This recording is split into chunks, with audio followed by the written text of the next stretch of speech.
Assalamualaikum warahmatullahi wabarakatuh.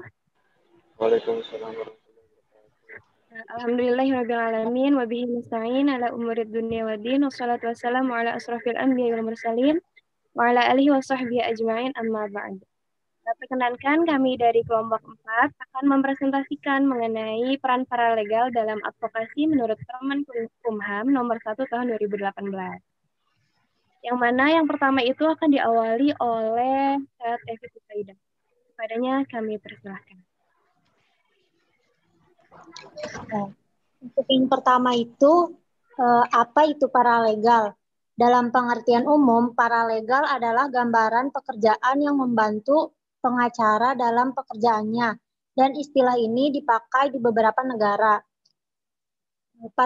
Paralegal itu ialah mereka yang telah diberikan pelatihan oleh pemberi bantuan hukum, yakni lembaga bantuan hukum atau LBH, atau organisasi kemasyarakatan yang memberi layanan bantuan hukum untuk masyarakat miskin. Para ahli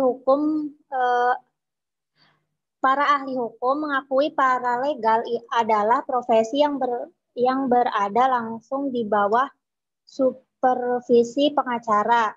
Dan di Inggris Raya, profesi bukan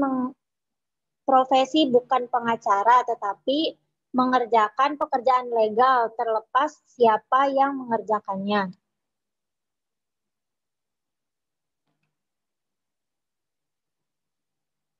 Kemudian, bagaimana kedudukan terhadap paralegal itu sendiri? Pada dasarnya, kedudukan dan kewenangan paralegal tidak diatur secara eksplisit oleh undang-undang. Akan tetapi terdapat peraturan perundang-undangan yang secara implisit memberikan kewenangan kepada paralegal, yaitu Undang-Undang Nomor 16 Tahun 2011 tentang bantuan hukum yang menyatakan pemberi bantuan hukum diberikan hak melakukan rekrutmen terhadap advokat, paralegal, dosen, dan mahasiswa Fakultas Hukum. Melalui undang-undang ini, maka paralegal telah memperoleh legitimasi hukum sehingga eksistensinya harus diakui oleh aparat penegak hukum dan institusi terkait lainnya. Dan juga diatur oleh Peraturan Menteri Hukum dan Hak Asasi Manusia Nomor 1 Tahun 2008 tentang paralegal dalam pemberian bantuan hukum. Peraturan ini secara khusus mengatur tentang paralegal, meskipun pada akhirnya ketentuan dalam pasal 11 dan pasal 12 peraturan tersebut telah dibatalkan oleh Mahkamah Agung. Namun ketentuan dalam pasal-pasal lainnya masih berlaku dan menjadi landasan hukum bagi paralegal. Paralegal tidak melakukan aktivitas advokat selayaknya advokat atau pengacara praktek dalam pembelaan di depan pengadilan. Akan tetapi memberi nasihat hukum, mendokumentasikan kasus-kasus hukum yang dihadapi masyarakat miskin yang dilayaninya, membantu menumbuhkan kemampuan sosial masyarakat, pengorganisasian masyarakat, dan sebagainya.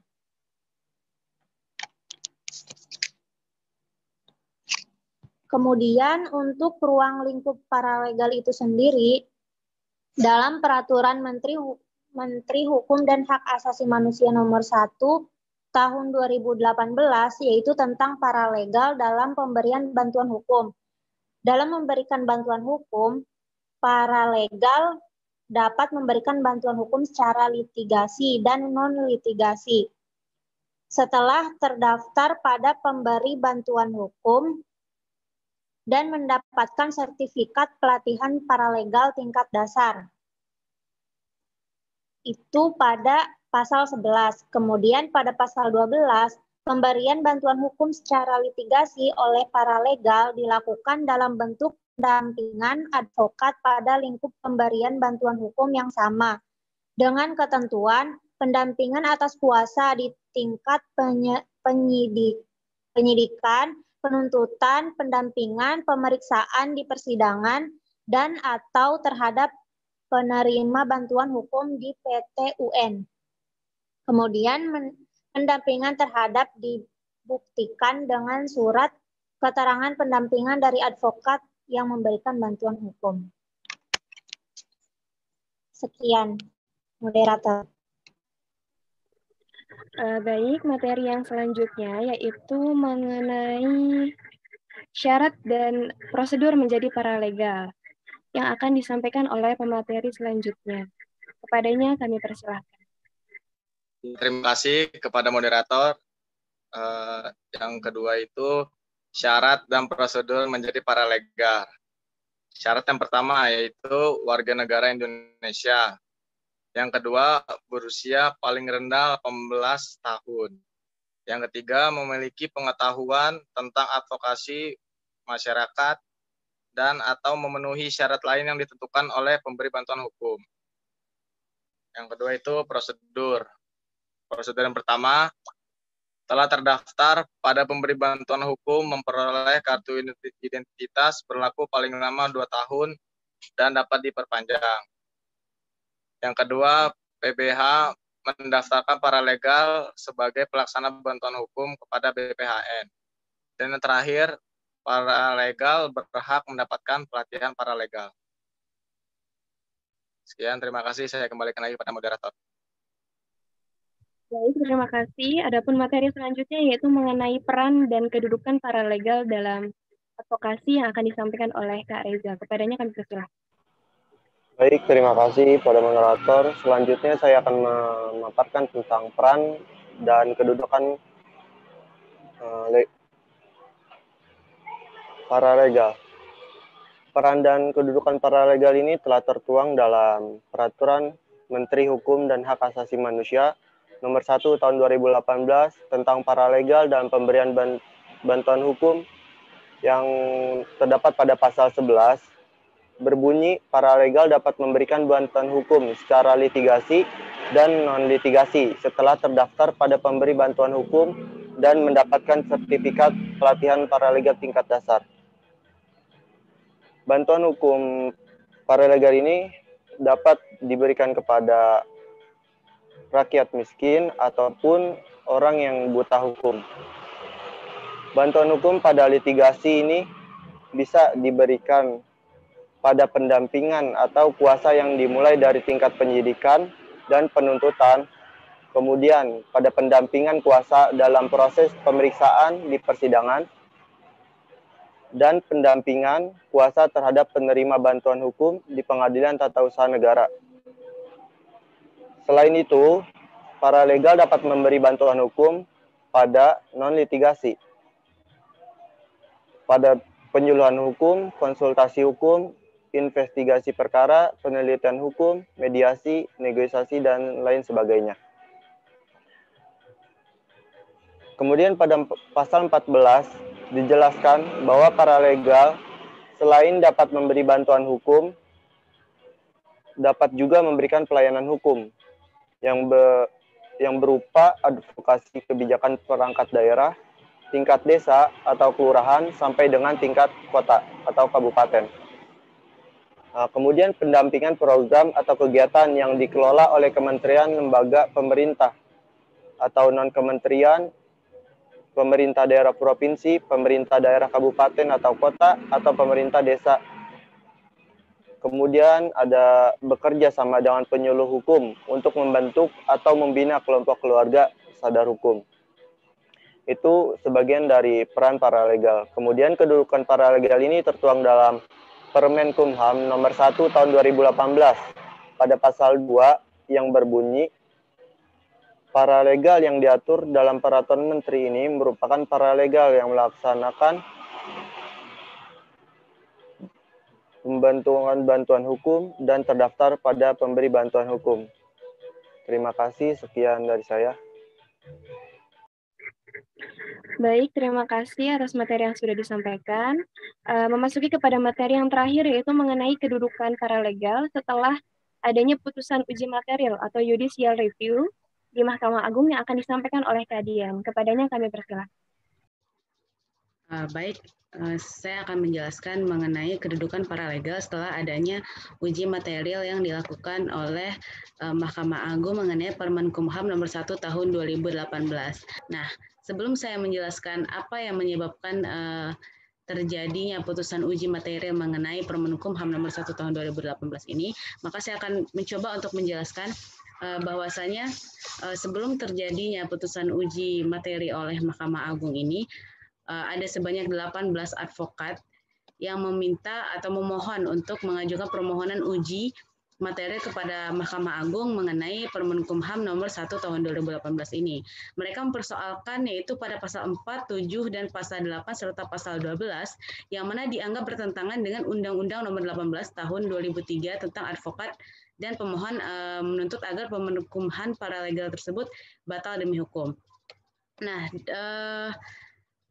mengenai alasan-alasannya mengapa para advokat ini melakukan meminta permohonan uji materi itu, yang pertama disebutkan bahwasanya alasannya itu Permenkumham nomor 1 tahun 2018 ini dianggap telah menimbulkan keresahan di kalangan advokat. Nah, yang mana pemohon berpendapat tidak tepat jika paralegal beracara secara mandiri di muka pengadilan. Nah,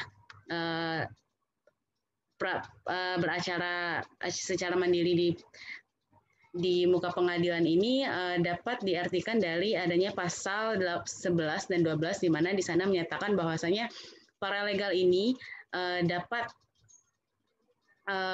memberikan pendampingan baik secara litigasi maupun non litigasi. Nah, hal inilah yang akhirnya menyebabkan para advokat berpendapat bahwasanya dengan adanya Permenkumham nomor 1 tahun 2018 ini, khususnya pada pasal 11 dan 12, dapat menjadi rancu dan dapat membuat paralegal ini melakukan persidangan secara mandiri karena adanya pasal 11 dan 12 ini. Nah, alasan yang kedua yaitu Permenkumham paralegal dapat mengacaukan tatanan sistem pendidikan beracara pada peradilan Indonesia.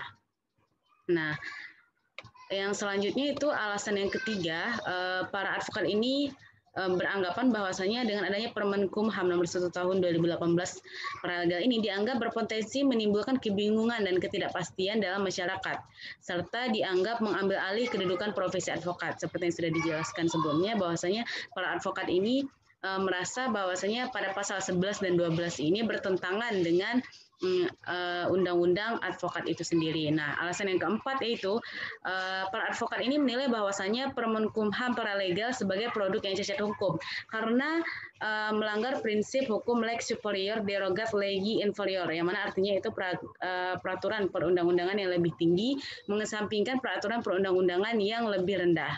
Sebab Permenkumham nomor 1 tahun 2018 ini dianggap bertentangan dengan Undang-Undang nomor 18 tahun 2003 tentang advokat Permenkumham. Nah, selain itu juga dianggap bertentangan dengan Undang-Undang nomor 12 tahun 2011 tentang pembentukan peraturan perundang-undangan.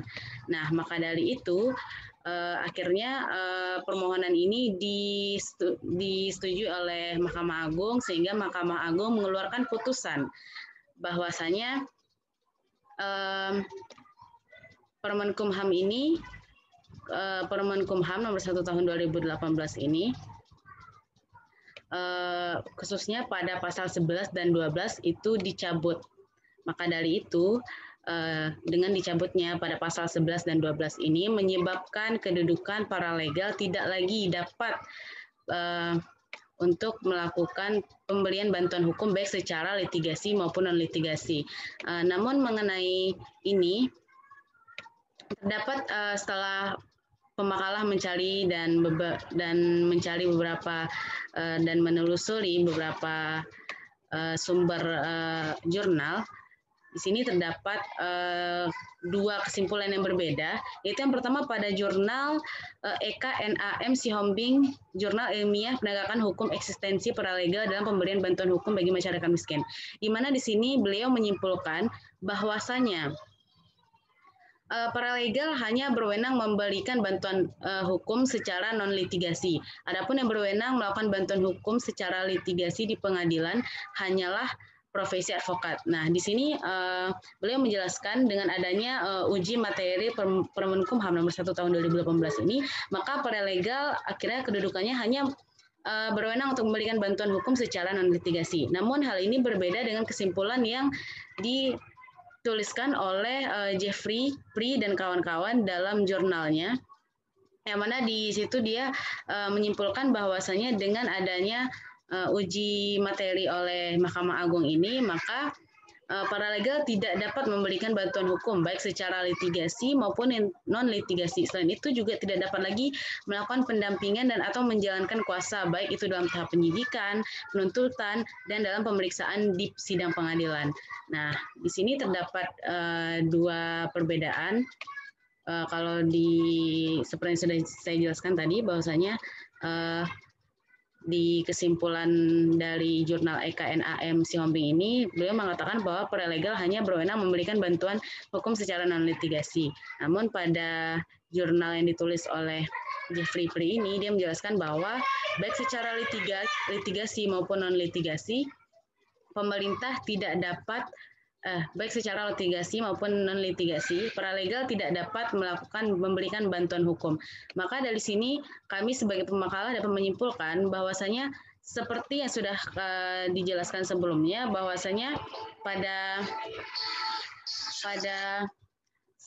seperti yang sudah dijelaskan bahwasanya pada pasal 11 dan 12 dijelaskan paralegal dapat memberikan bantuan hukum baik secara litigasi dan non-litigasi, maka sudah jelas dengan dicabutnya pasal nomor 11 dan 12, maka paralegal tidak memiliki kedudukan lagi untuk memberikan bantuan baik itu secara litigasi dan non-litigasi.